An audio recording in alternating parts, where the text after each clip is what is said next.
This past September, I had the great opportunity to be in the Holy Land.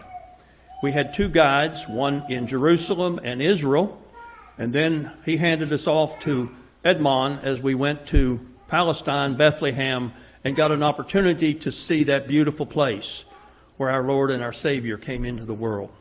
I got to know Edmon, and it was a real blessing. He's a true man of God. He is a Christian, Palestinian Christian, and his history goes way back. He's going to tell you all about that. So I want you to welcome him as he comes forward, and he's going to tell you about the things that we can't read in the Bible. Brother Edmon, God bless you and thank you.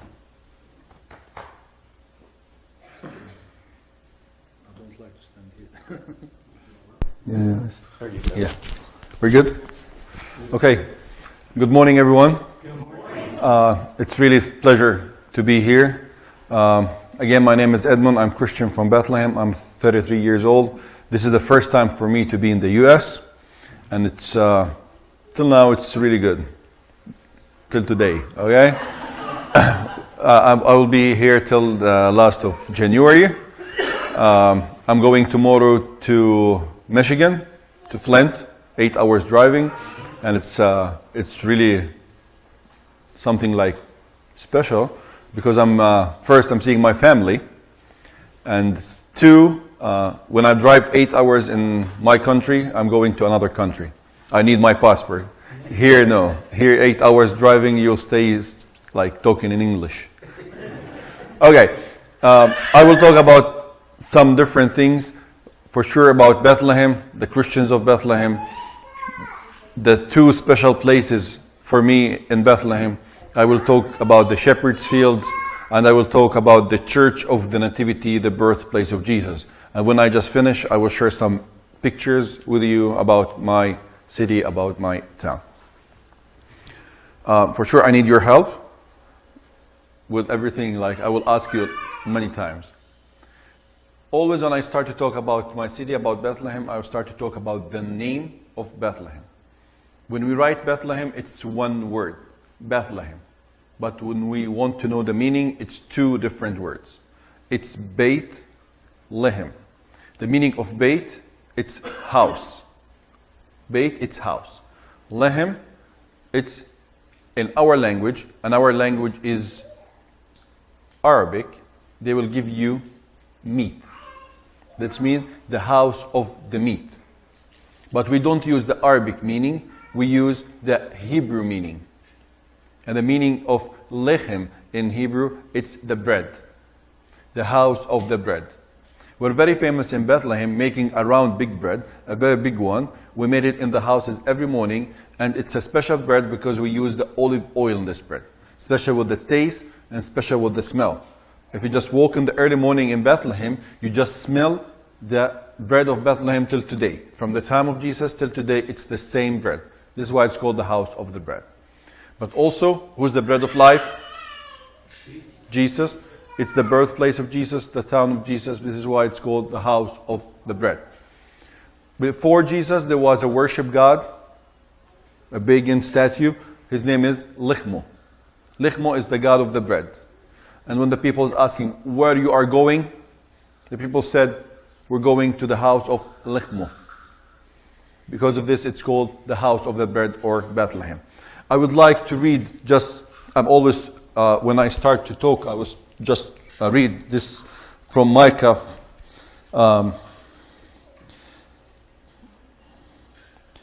Micah 5, chapter 2, because also it's called about Bethlehem and another name of Bethlehem, and it's called Ephrathah. But you, O Bethlehem Ephrathah, who are too little to be among the clans of Judah, from you shall come forth for me one who is to be ruler in Israel, whose coming forth is from of old, from ancient days. This is about Bethlehem, and in the Bible it's called Ephrathah. Why it's called Ephrathah? Because the meaning of Ephrathah is the green land. Because who's coming from Jericho, who's coming from Jerusalem, who's coming from Nazareth, when he looked to Bethlehem, he will find green land. Because of this, the meaning of it's green land, Ephrathah. Afrat, because of the fields and because of the olive trees. We're very famous with the olive trees and the fields. Another town beside Bethlehem, and it's my town, it's Beit Sahur. Beit, house, Sahur, S-A-H-O-U-R. It's the house of the watchers. And who's the watchers? They are the shepherds. Again, the place where the angels appear for the shepherds, telling them Jesus was born. Another Beit, and it's called Beit Jala. What is Jala? J-A-L-A. What is Jala? Jala is the olive trees, the house of the olive trees. They're very famous on olive wood, the best olive oil ever in all the world, just from this place, and for sure the olive to eat. The population in Bethlehem, all the area of Bethlehem with the small towns, it's around 250,000 people.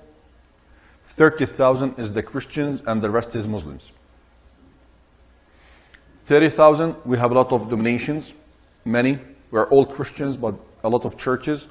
We have Greek Orthodox, Syrian Orthodox, Armenian Orthodox, Catholics, Latin, Lutherans, Coptics, many different, and everyone has his church. And because of this, because of have a lot of churches, Christmas is special in Bethlehem. Not just because it's the birthplace of Jesus, because of these churches, and because every one of these churches have their calendar. Because of this, in Bethlehem, when we celebrate Christmas 3 times. We have 3 Christmases. 24, 25 of December, and it's for the Catholic Church. We have the 6th and the 7th of January, and it's for the Orthodox Church. And we have 18 and 19 of January, and it's for the Armenian Church. Because of this, if you're a child, it's really good. Really good. Because why? First, you will have 3 gifts from Santa. And from the 20th of December till the 20th of January, there's no schools. Just celebrating Christmas. This is why Christmas in Bethlehem, it's the best place ever. For sure, for a child. Who's working, you can't break because it's the high season for this. Okay? Back to the 30,000 of the Christians who was living in Bethlehem. Now we are 0.8% living in the area. Before years it was 1%. Before 10 years it was 10%. Before 20 it's 20%. And before it was big. Why now?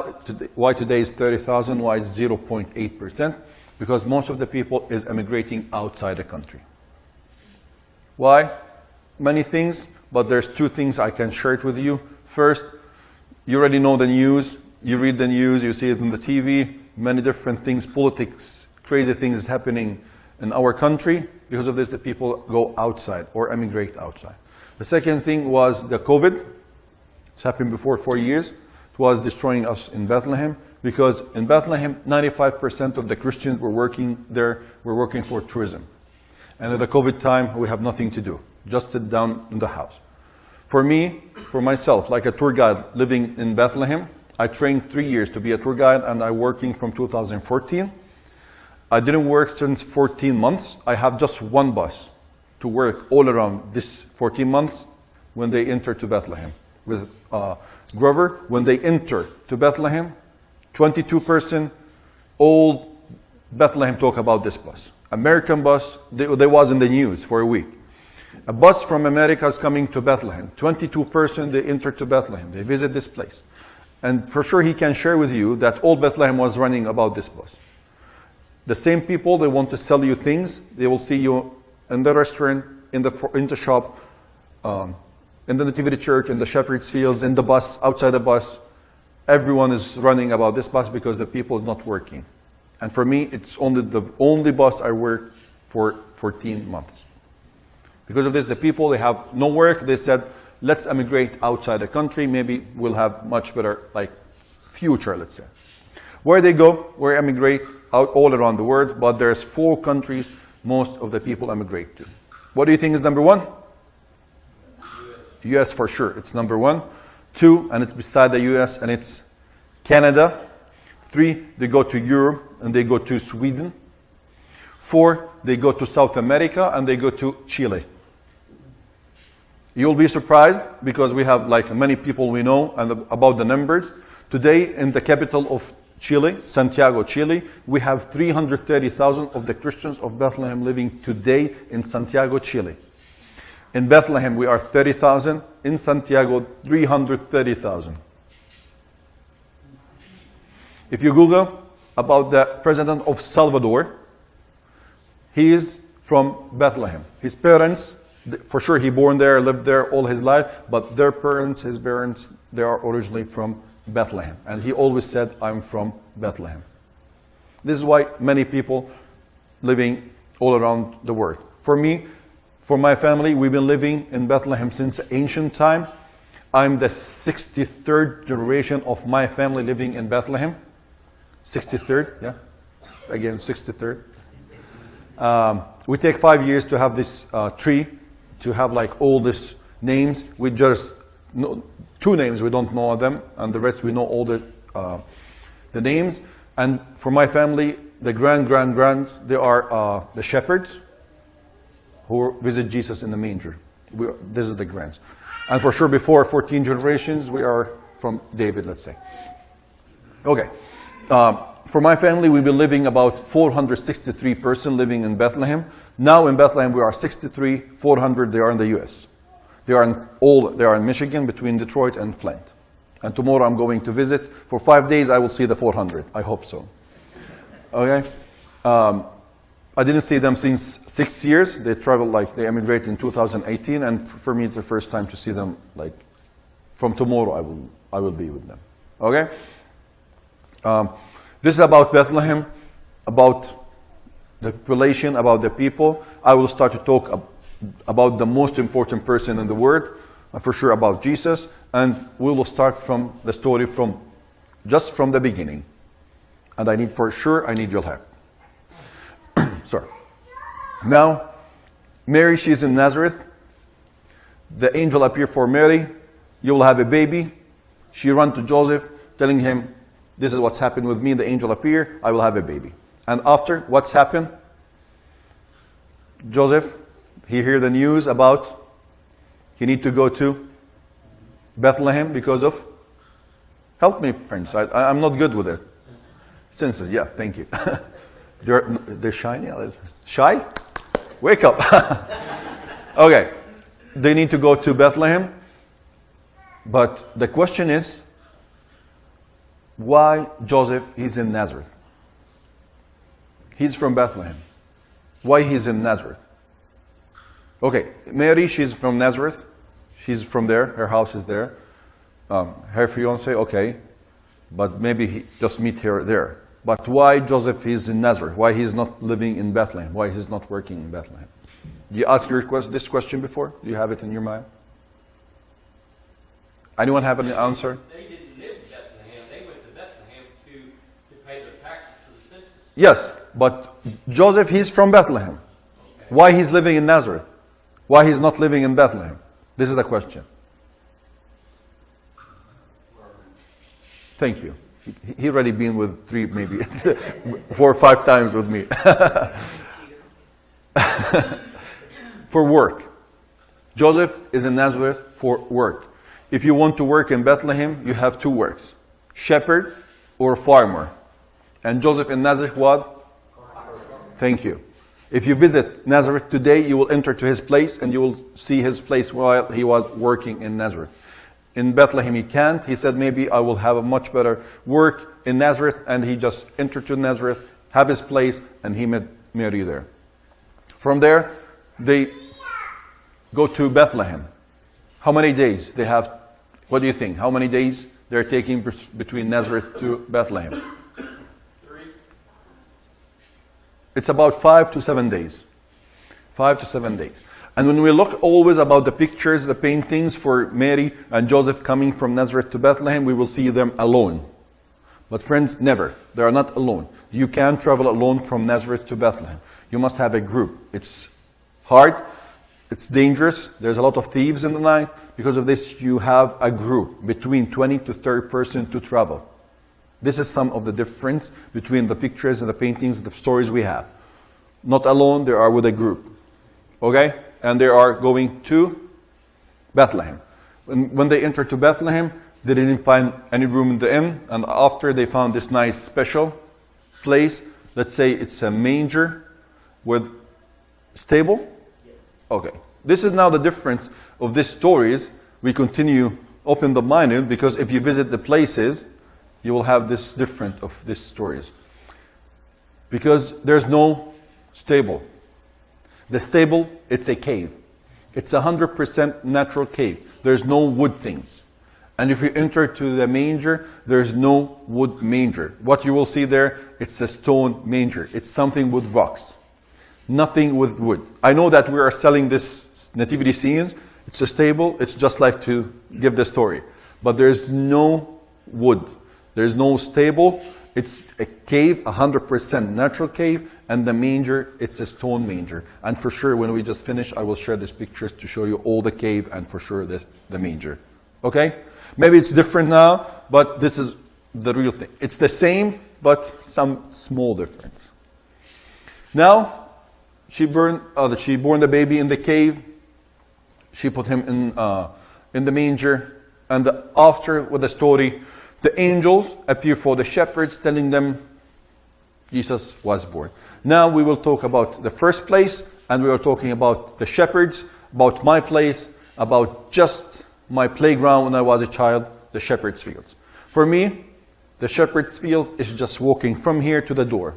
That's the shepherd's field to my house. Okay? Just if I walk maybe 30 seconds, if I run 10 seconds, I will be just in the shepherd's fields. Because of this, it was my playground when I was a child. I know about all the caves all around these fields, the 48 caves all around the fields. When you enter like a tourist, you will see maybe 2 or 3 caves. But when you are with me, I will show you more things when you enter to these fields, because it's my place.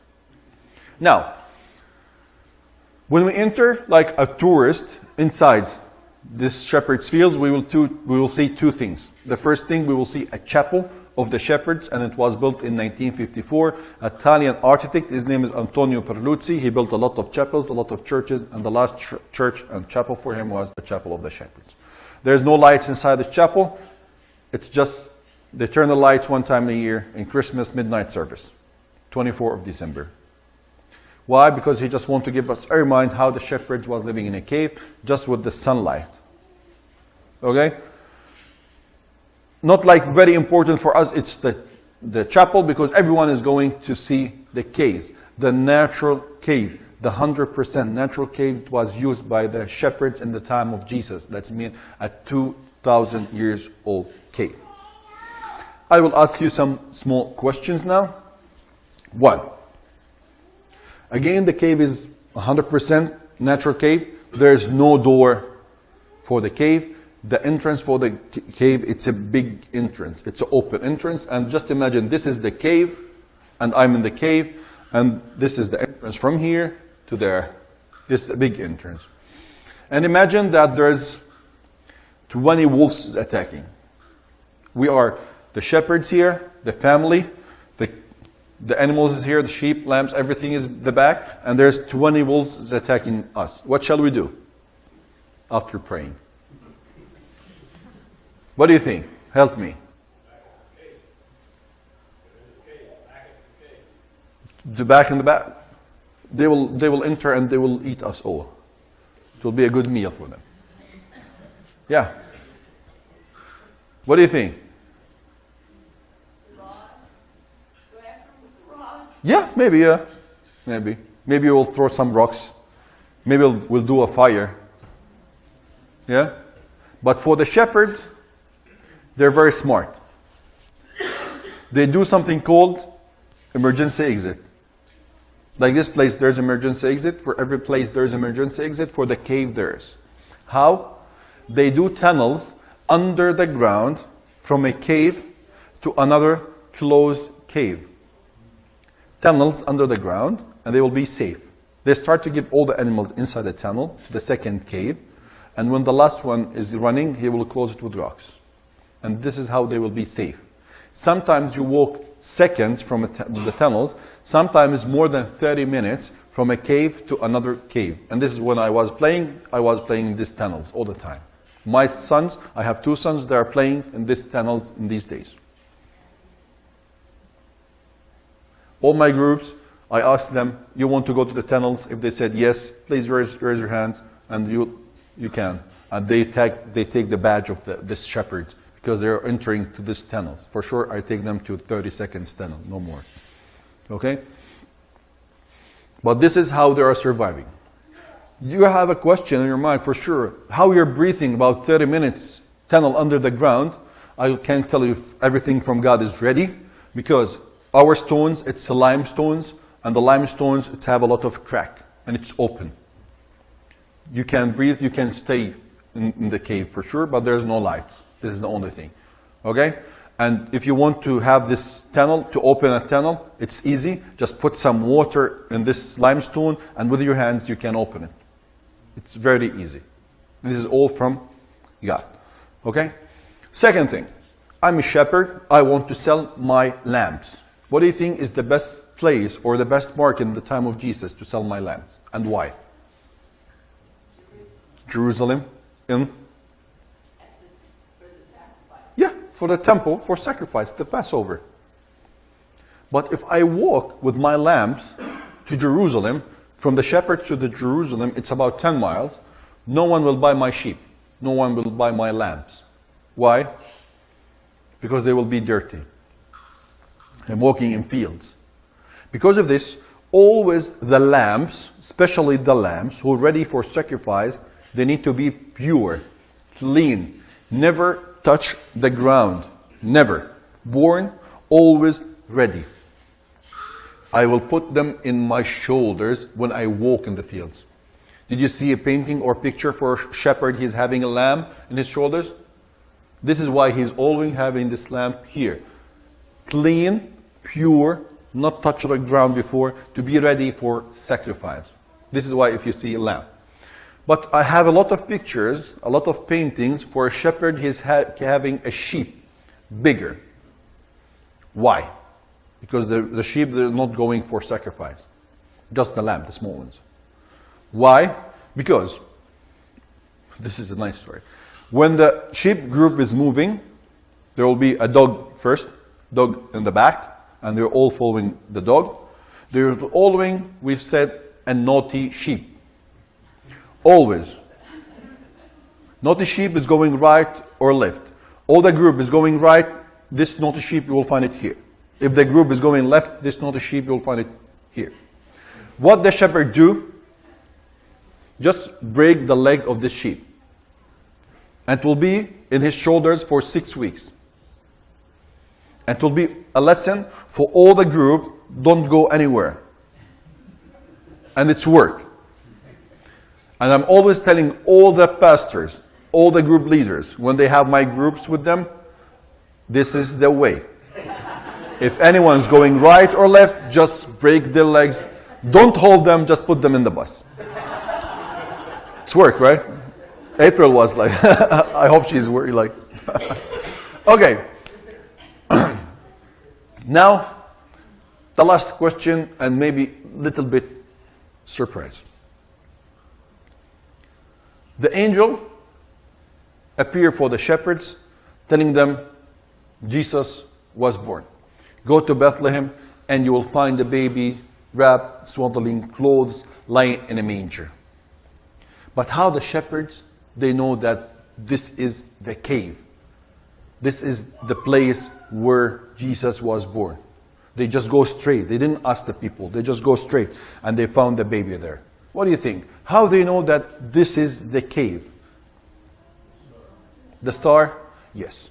The star story, it's 100% true. I guarantee myself, for me, I see the star every year. I will show you for sure a picture for this star, because it's appeared every Christmas, 23, 24, 25, 26, 27th of December. Every year we see the star above the Church of the Nativity, above Bethlehem. Every year. A different star, shining star for 5 nights. Every year. Since I was 3 years old till this year, we'll have some pictures for it. This year, it will appear. This is always in Christmas.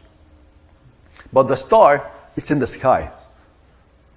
And under this star, now the church, we have 7 caves. How they know this is the cave? This is the special place where Jesus was born. Okay, I will give you the answer. This is why I'm here. The angels, they didn't say, go to 1420 Main Street and you will find the baby there. They just have a small message. They said, go to Bethlehem and you will find the baby wrapped in swaddling clothes lying in a manger. And from the cave, the same cave, they are preparing the lamb for sacrifice. Because I told you from the beginning, when you are ready for sacrifice, you need to be pure, clean, never touch the ground. And how they sleep? They wrap them in swaddling clothes. And when Jesus was born, he was ready for sacrifice for us. And he was swaddling clothes lying in a manger. This is how they know that this is the cave. From there, yeah, we know the cave. Let's go straight. And they go straight to Bethlehem, to this cave. This is how we know that this is the cave of the birth. Because they are preparing the lamb for sacrifice when they are wrapped them. Okay? Good? Now, in the shepherd's cave or in the fields, we will ask ourselves, it's just the fields of the shepherds, or just like empty fields used by shepherds, or there was an owner for this field, empty fields, what's happening there? Because of this, we will back to a story from the New Testament to the Old Testament, for a lady came to the fields with her mother-in-law, and she worked in the fields there. And there's a famous word for her. She said, where you go, I will go, and your God is my God. And I'm talking about Ruth. All the fields, before it was called Shepherd's Fields, it was called Boaz and Ruth Fields. Boaz was the owner of these fields. Naomi and Ruth came from Moab, Jordan, and she worked in the fields there. Boaz knew about her story, and she became his wife. Because of this, it was called Boaz and Ruth Fields. The second story to remember from the same fields is for a king. Because Ruth, she's the grandmother of a king. Who's the king? David. David, before he was a king, he was shepherd. And the shepherd, you need fields. He's from Bethlehem. There's no fields in Bethlehem. Just imagine Bethlehem, it's like a city. Buildings, houses, there's no fields. Where's the fields? The same fields. That's mean three stories to remember in one place. Boaz and Ruth, David when he was a shepherd, and the story of the angels and the shepherds. We finished already about shepherds' fields. Continue with the story. The angel appear for another people, and they are the wise men. Yeah. If they are 3 or they are 100, not a lot. I know that there's a lot of readings about if they are 3 or they are 100 or they are 50, but same pictures, like a lot of talks. There are more, but we already know about the 3 presents. There's a lot of paintings, old paintings, or writing about there are 3, about the name of them. Not much, but we know that the angel appeared, 3 wise men came from the east to Bethlehem. In the way, they entered to Jerusalem for a king, and his name is Herod. Where are you going? The new king was born. New king? Where's the new king? He is from Bethlehem. Please, when you back, let me know where is this king I want to worship. For sure he want to kill him. They enter to Bethlehem and they give them the 3 presents, and the 3 present is gold. Thank you. In Bethlehem, the angel appeared. Don't go back to Jerusalem. Herod want to kill the baby. Take another way. From there, for sure, they have another way. From Bethlehem to Jericho, Jordan to Persia, and they enter there. When Herod know about it, he give an order for the soldiers to kill all the male babies that are less than 2 years. And again, the angel appeared for Joseph, telling him to Egypt, from Bethlehem to Jericho to Jordan to Egypt. Okay? This is how it's like the way. And in Egypt, they stay for 6 months, because after 6 months, Herod died. One of the things we know that Jesus, when he left Bethlehem, he was 2 years old because Herod gave an order to kill all the male babies that are less than 2 years. That means Jesus, he was 2 years, about 2 years. Second thing, if you're going to Egypt, you're not going alone. Again, it's something with people. But you will said, and you will ask me, how they're going, because they are being surprised. Because the angel appeared, they want to kill the baby, just run. You can't take your things with you. How they go with people. Always God have a message. Always He have a message. They have 3 presents with them. And one of the presents was gold. When you give gold for people, they will walk with you everywhere. Because of this, they used this gold. They didn't take Jesus, he don't want gold. He used this gold to protect the family, and they give it for people to walk with them to Egypt.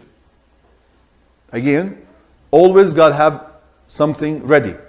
This gold was used for the family, to protect the family, to go with people, not to go alone, because it's hard to be in Jericho to Jordan, from Jordan to Egypt. It's really hard and dangerous. Because of this, this gold was used by having people to walk with the family to Egypt. I know maybe you didn't think before about it, but this is how. Okay? Now, in 1881, when they are building a new church in Bethlehem beside the Nativity Church, they're cleaning some of the caves, and in this cave they found a tomb. And when they cleaned the tombs, they found the ruins, the bones of the babies who've been killed by Herod. When they work about it, they found 202 babies of Bethlehem. When we back to the stories, and when we think 202, it's a big number or a small number in the time of Jesus. We can say like, yes, it's a big number. I don't think there's 202 babies just in Bethlehem in the time of Jesus. How many people they're living? 10,000? 200 babies there are 2 years? So much. Because of this, we guarantee that when the Herod soldiers, they're killing the babies, they're not killing just the babies of Bethlehem, they're killing all the babies from Jerusalem to Bethlehem. One of the stories why, this is according to the Christian traditional stories, because there was a small town in Jerusalem, it's called Ein Karim. Ein Karim, it's where's the house of Elizabeth. Elizabeth, she has a son, and his name is John. John, he was the same age of Jesus. They tried to kill him. And Elizabeth, in this place, now it's a big church. If you enter to this church, you will find a big rock. And above the stories, again, a traditional stories of the Christians, Elizabeth hid John beside this rock, and no one, by miracle, no one from the soldiers find John. This is how we know that when they kill the babies, they kill from Jerusalem to Bethlehem. This is why there's 202 babies, not just Bethlehem babies. Okay? Clear? Now, back to the most important church in Bethlehem, and it's the Nativity Church, the birthplace of Jesus. The first church was built in the 4th century, exactly in 327 by the Queen Helen. Helena, she's the mother of Constantine the king. She came and she built the church above the cave, above the manger. But how she know that this is the cave? This is the question. What do you think? How does she know that this is the birthplace? What do you think? She's not from there. The first time for her to enter to Bethlehem. What do you think? How she know that this is the birthplace? Yeah. She asked the people. That's it. This is the question. This is the answer. She asked the people, where's the birthplace? The people said for her, we think that this is the cave. Okay, thank you. She cleaned it and she built the church. That's it.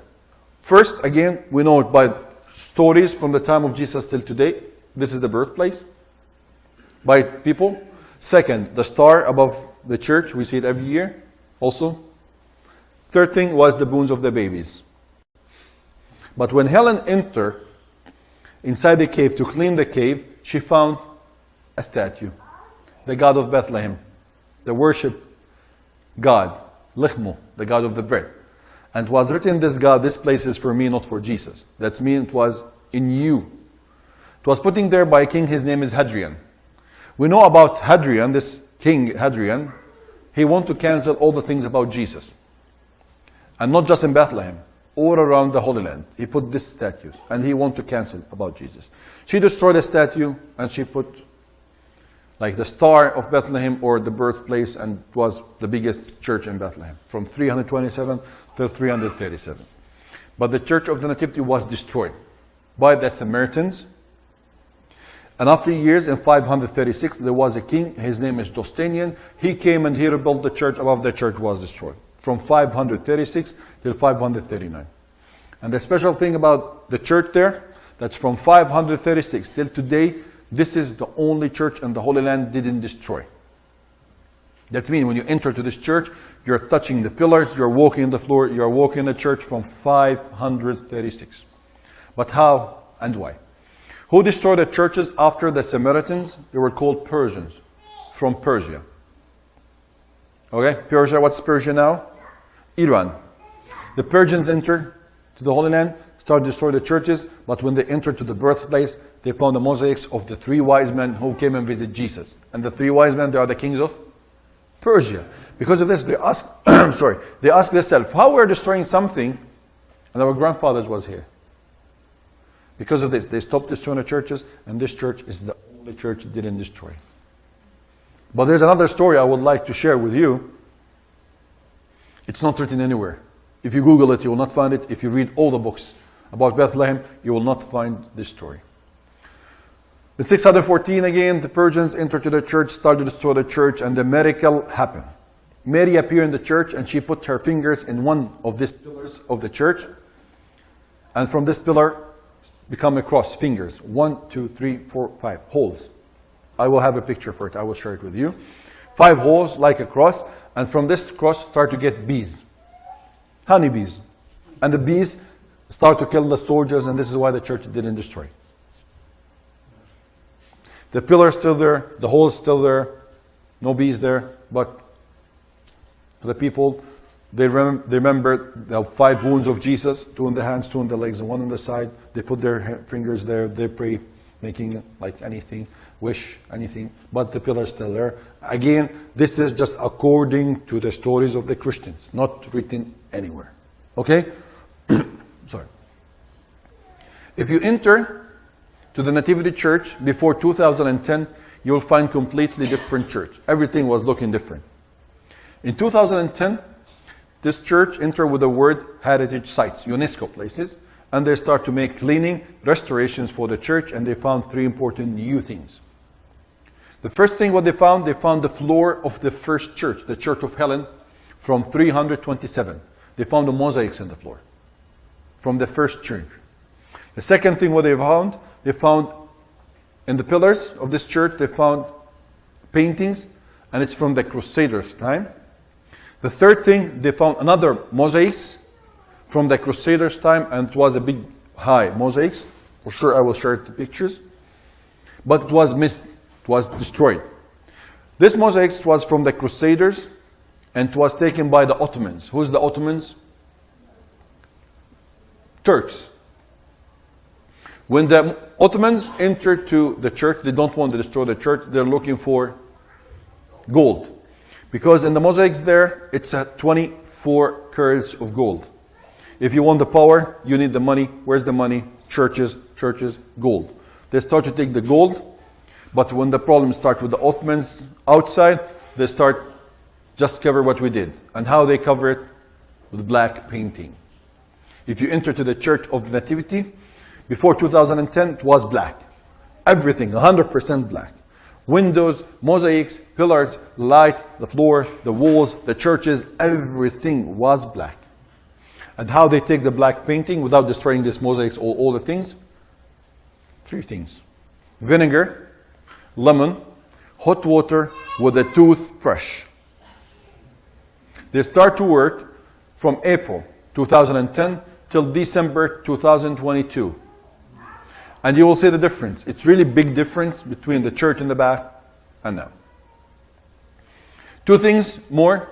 1, when you enter to the cave of the birth, you will see 2 things. The first thing, it will be in the floor, a star. This star, it's a 14-corner star. It's the birthplace.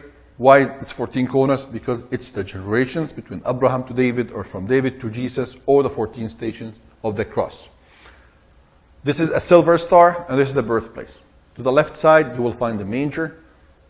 Again, there's no wood manger. What you will see there, it's a stone manger. Second thing, we will go to this special place, and it's called St. Catherine Church, and it's my church. St. Catherine was built in 1881, and inside this church we do the Christmas midnight service. On 24th of December, the midnight service starts from there, St. Catherine Church. It's beside the birthplace. In the Nativity Church, we have 3 different churches in one site. We have one building, but we have 3 different churches, 3 denominations. We have one for the Greek Orthodox, we have one for the Armenians, we have one for the Catholics. And everyone has his time to do service inside the birthplace. 3 times in the morning, 3 times afternoon for every church. You can go together. Everyone have his time to do service inside the birthplace. Because of this, I'm from the Catholic part, the last one. Inside the St. Catherine Church, inside this church, there's another cave beside the cave of the birth. This cave is for Jerome. Jerome, he lived inside this cave for 36 years, and he translated the Bible. The first translating for the Bible was inside this cave. From Greek and Hebrew to Latin. The Vulgate translating, it was inside this cave. That's mean the first translating, it was just beside the birthplace. 36 years, from Greek and Hebrew to Latin, the Vulgate translating. Okay? The last thing about the Nativity Church, when you enter to this church, you're entering from a very short, small door, like this high. Really like this high. Why? It's a very short, small door. Before it was a short, it was looking like an arch door. Before it was an arch door, it was a big one. Big one is from the church didn't destroy. The arch door, it's from the Crusaders' time. The third one, the small door, they do it for 2 reasons. The first reason, they do it in the Ottomans' time. And the Ottoman soldiers, they use animals. Camels and horses. And they've been entering to the church from the arch door. And the church, they don't want any animal to be inside. But this is not the main reason. The main reason why it's a very short, small door, because if you're a Christian, if you're a Jew, if you're a Muslim, if you're not religious, if you're not believing about this place, when you enter to the church, you will give the respect for the church. How? Bow down. This is why it's called the humble door or the respect door. This is about everything. I will share some pictures now with you. You can see it, yeah?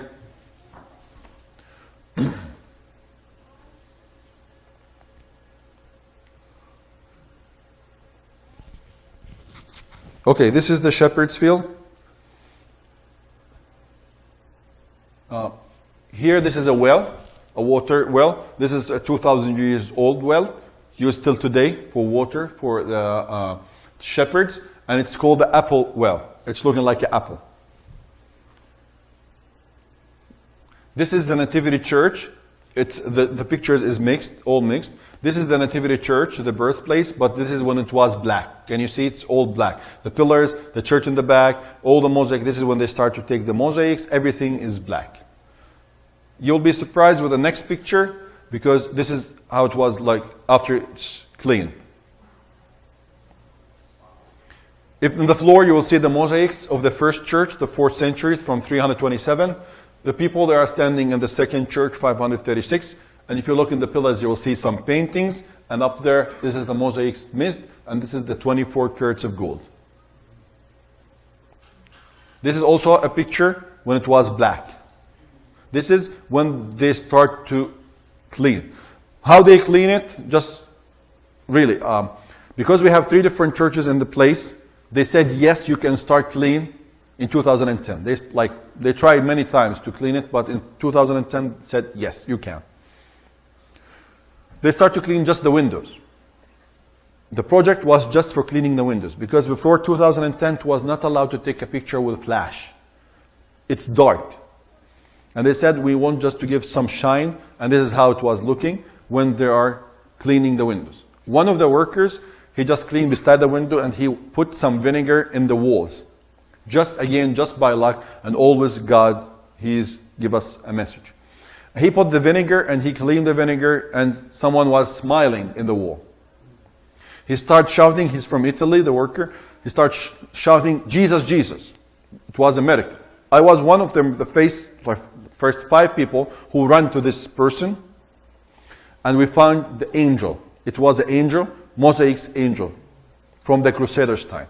From there they said, yes, we're cleaning all the black of the church. Everything. Not just windows, everything in the church. This is why it's taking from 2010 till 2022. This is the birthplace. To the right side you will see stairs, 16 stairs, and to the exit another 16 stairs. In the middle, it's the birthplace or the star. When you enter to this place, if it's a high season, for sure, October, November, September, October, November, December, you'll need to wait between 4 to 6 hours to enter to this place. January, you will wait between 1 to 2 hours. Like February, March, April, May, you'll need to wait 5 to 6 hours always to enter to this place. 2 by 2, not allowed to take pictures, kneel down, touch the star, and move. When you enter, how much time we need? No way. Just going because they're being the only group there. This is the star of Bethlehem, the 14 corner star, a silver star, and this is the birthplace of Jesus. St. Catherine Church, the church was built in 1881, and it's for the part of the Catholics.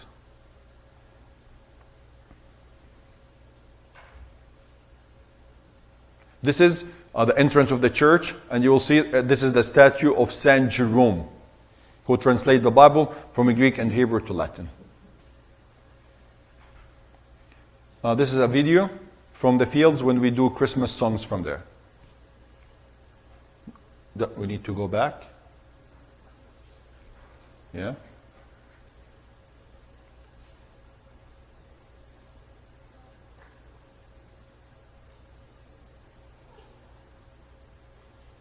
It's not working. It's okay, no problem. And this one is not. Can you try this one? This is from inside the chapel. It's not? It's okay, no problem. If anyone would like to have these pictures or these videos, you can just contact me after we just finish. If you have any questions, I can accept it. And I can share it with you, all these pictures to your phones. This is the picture from the birthplace. This is from the star place. And you can see all in the back. This is the cave, the natural cave of the birth. This is Christmas in Bethlehem. This is the second biggest Christmas tree in the world. It will be beside the birthplace, but I'm sorry to tell you that in Bethlehem in these days there's no Christmas, no celebration, there's no Christmas tree, there's no Santa, nothing to decoration, you can't do anything, just like respecting the war, respecting the people who was being killed like between Palestine and Israel. This is the manger. Again, there's no wood manger, a stone manger. You know what the manger is? Yeah, it's like the place for the food, for the animals. St. Jerome Cave, the place where it translates the Bible. And we take, after this translating, we already have our King James Version. The Star of Bethlehem. The different star, the shining star, we see it every year in Christmas. I take it myself in 2022, Christmas 2022. And still, every year we see this star. The bones of the babies who've been killed by Herod. This is the 202 babies.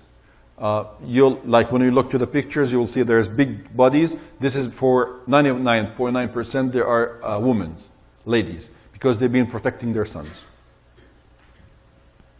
This is just a normal picture. You remember we see it in the beginning. We see like an empty picture for the birthplace or the nativity church. This is when it's a high season, when you are waiting 6 hours in the line.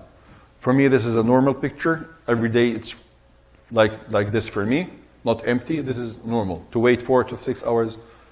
Like there's a place, there's still empty. In the middle, it's empty. This is like a normal. This is the mosaics, why the church didn't destroy. Again, this is the wise men. And how do you know they are Persians? From the hats. If you look to the hats, red hats. It's still used for today for the Persians. Shepherd's fields. In here we remember the 3 stories, Boaz and Ruth and David, and the story of the angels and the shepherds. This is the entrance of the when the buses stop, we will enter, and this is the entrance of Shepherd's Fields. Let's say this is the Church of Parluzzi, the Chapel of the Shepherds in 1954. This is the Church of the Nativity. You'll see the mosaics up there, the mosaics in the ground, and the pillars all clean. This is from the night for the churches, the Nativity Church for sure, but 3 different churches to see, the Orthodox and the Armenians and the Catholics. This is my church, St. Catherine Church, on the 24th of December. We do the midnight service from here and start for all around the world. That's it. Yeah, I think this is the last picture. Yeah. Okay, for me, already finished. It was a pleasure meeting you. The last thing I would like to share, I write something yesterday, like a Christmas message from me, and after I will do the Lord's Prayer in my language. I would love to read this message. I just read it yesterday night, and I hope you will like it. Here's a Christmas message inspired by the Spirit of Bethlehem. From the heart of Bethlehem, the place of Christ's birth, we send blessing of peace, hope, and joy to you and your loved ones this Christmas season. May the light that's shone over the manger guide your path, fill your heart with love, and remind us all about miracle. Merry Christmas, and may the blessing of this holy season be with you and now and always. I will just do the Lord's Prayer, and it's in my language. Grover was talking to me about do it in Jesus' language, but I prefer to do it in my language because I missed my service in Bethlehem, and I will do it with my language, and it's Arabic. Please.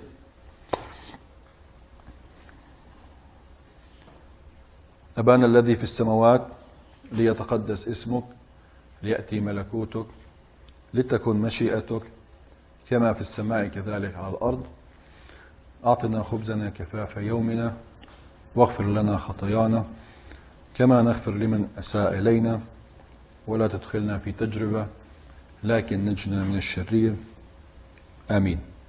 Amen. Thank you, and pleasure meeting you, and I hope you enjoy. I hope to see you all again in Bethlehem. Thank you, and Merry Christmas. Thank you. Right there. Okay.